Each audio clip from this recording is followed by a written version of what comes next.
Today, we're going to talk about Facilitator Courage. Specifically, we're going to talk about the courage it sometimes takes to address disruptive participant behaviors.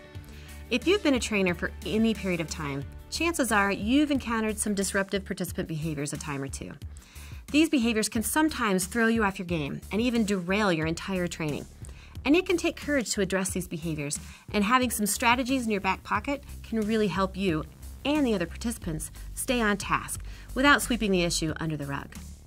In my experience, I see different behaviors show up depending on the type of program that I'm facilitating. Often, the worst behaviors that I see arise in trainings are those that have required attendance, where people don't feel like they have a lot of choice in whether or not they participate. If people feel backed into a corner, it's not uncommon that they will attempt to sabotage the environment if they feel they do not have a voice and choice. If the training I'm delivering falls into the mandatory category, then I usually start the day with a brief explanation of what we're going to do, as well as a short conversation around choices. I explain to them that they will get out of the day what they put into the day. And if they choose to withdraw and not fully participate, then that will affect what information they actually retain and the enjoyment factor of themselves and everyone else in the room. If the program is one that I have designed or had input in sequencing the learning, then I also talk about the intention behind the learning and how what we chose to do will impact them in the long run. I find having this direct conversation up front, it can help eliminate the negative Nancys that may have entered the room that morning. In the experiential activities I facilitate, there are a few common behaviors that I try to nip quickly when I see them arise. Now, it's no secret, there are some bad team building activities out there. Some of your participants may have had negative experiences in the past and are therefore a little less enthusiastic about participating in another kumbaya type program. I get it. So if you've already had the conversation about intention and choices and you are still seeing those negative behaviors show up, here are a few tips that I like to use. The first behavior that I'd like to address is the withdrawn refuser. This person usually has crossed arms. They're standing off to the side, not making eye contact with you, and are generally refusing to participate. After you give the group directions for the task, if this person is still not participating, I will approach them and have a direct one-on-one conversation with them.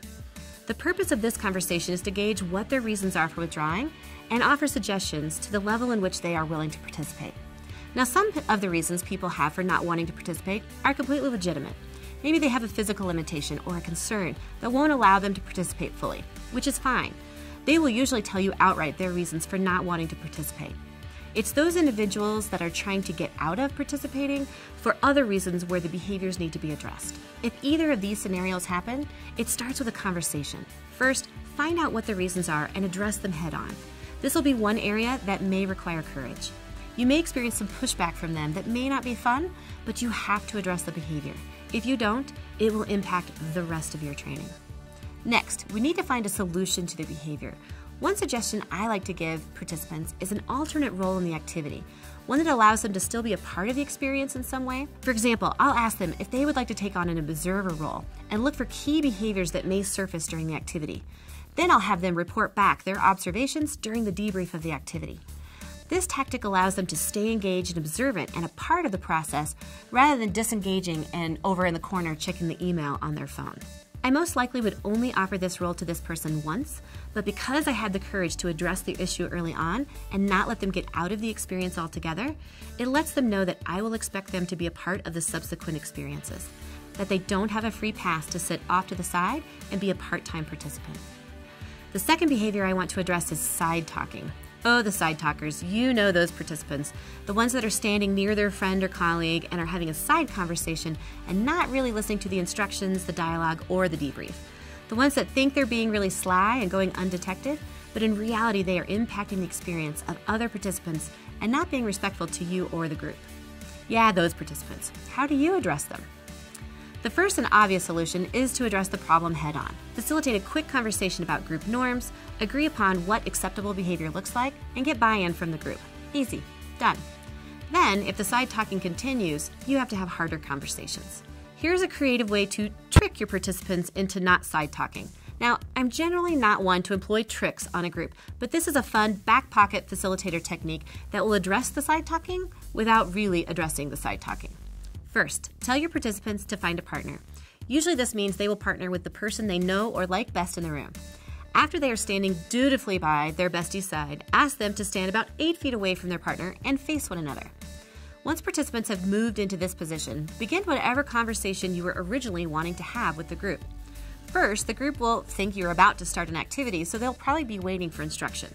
They are now far enough away from this partner that they can't hold a quiet side conversation without being loud and disruptive. And second, because they are partnered with that person, they won't talk to other people standing around them, even if they're close enough for a quiet side conversation, because they're partnered up with that other participant. It's like magic.